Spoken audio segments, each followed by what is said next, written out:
ইসলামের প্রথম খলিফা হজরত আবু বকর রাদিয়াল্লাহু তাআলা একদিন নামাজে দাঁড়িয়ে কান্না করছেন।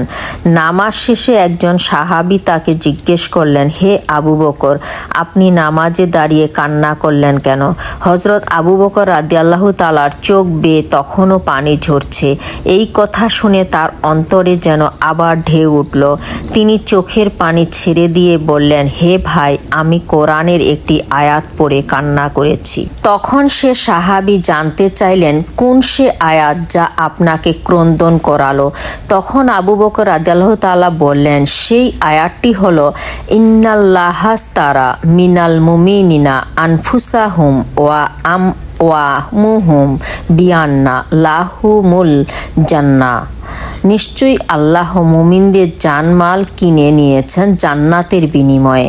সাহাবী ভেবেছিলেন জাহান্নামের শাস্তির কোনো আয়াত হবে হয়তো, এজন্য আবু বকর এমন কান্না করেছেন। কিন্তু এই আয়াত শুনে সাহাবী একটু অবাক হলেন এবং আবু বকর রাদিয়াল্লাহু তাআলাকে জিজ্ঞেস করে বললেন, হে আবু বকর, এত খুশির খবর, আল্লাহ আমাদের জানমালের বিনিময়ে আমাদের জান্নাত দান করবেন, এখানে কান্নার কি আছে? হজরত আবু বকর রাদিয়াল্লাহু তাআলা সেই সাহাবীকে বললেন, হে প্রিয় ভাই আমার, আজকের আগে হলে আমিও এই আয়াত পড়ে খুশি হতাম, কিন্তু আজ এমন একটি ঘটনা ঘটেছে যা আমাকে কান্না করতে বাধ্য করেছে। সাহাবী রাদিয়াল্লাহু তাআলা জিজ্ঞাসা করলেন, হে আবু বকর, আমাকেও বলুন কি এমন ঘটনা? তখন আবু বকর রাদিয়াল্লাহু তাআলা বলতে শুরু করলেন, হে ভাই, আমার একটি কাপড়ের দোকান রয়েছে। প্রতিদিনের মতো আজও আমি আমার দোকানে গেলাম। সকালবেলা এক মহিলা আমার দোকানে আসলেন। তিনি বেশ কিছুদিন আগে আমার থেকে কাপড় নিয়েছিলেন। আজ এসে বললেন, আবু বকর, আপনার দোকান থেকে কিছুদিন আগে কাপড় নিয়েছিলাম। আজ কাপড়গুলো ফেরত দিয়ে আমি টাকা নিতে এলাম।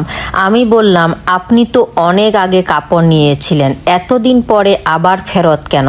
মহিলাটি বললেন, আবু বকর, আপনার কাপড় আমার পছন্দ হয়নি, আপনি আমার টাকা দিন এবং আপনার কাপড় ফেরত নিন। এই আয়াত পড়ে আমি এই চিন্তা করে কান্না করছি এজন্য যে, যদি হাসরের ময়দানে আল্লাহ আমাকে বলে ফেলেন, হে আবু বকর, তোমার জানমাল এবং আমল ফেরত নাও এবং এর বিনিময়ে যে জান্নাত তোমাকে দিয়েছিলাম তা আমাকে ফেরত দাও, কেননা তোমার নামাজ, তোমার কোরবানি, তোমার রোজা, তোমার জিহাদ, তোমার জিকির আমার পছন্দ হয়নি।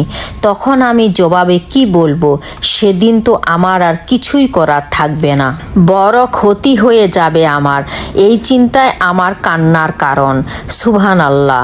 জান্নাতে সার্টিফিকেট প্রাপ্ত একজন সাহাবী, যাকে আল্লাহর রাসূল সাল্লাল্লাহু আলাইহি ওয়াসাল্লাম এত মহব্বত করতেন, সেই সাহাবী আল্লাহর দরবারে উপস্থিত হওয়া নিয়ে এত ভয় পাচ্ছেন। তার ঈমান আমল আল্লাহর দরবারে কবুল হবে নাকি তাকে আবার ফেরত দেওয়া হবে, সেই ভয়ে কান্না করছেন।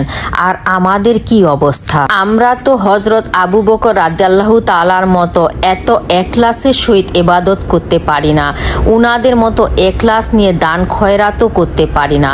তারপরেও কেন আমাদের কোনো ভয় আসে না? আল্লাহ আমাদের রক্ষা করুন, আমাদের দিলে খাঁটি ঈমান পয়দা করে দিন। আমিন।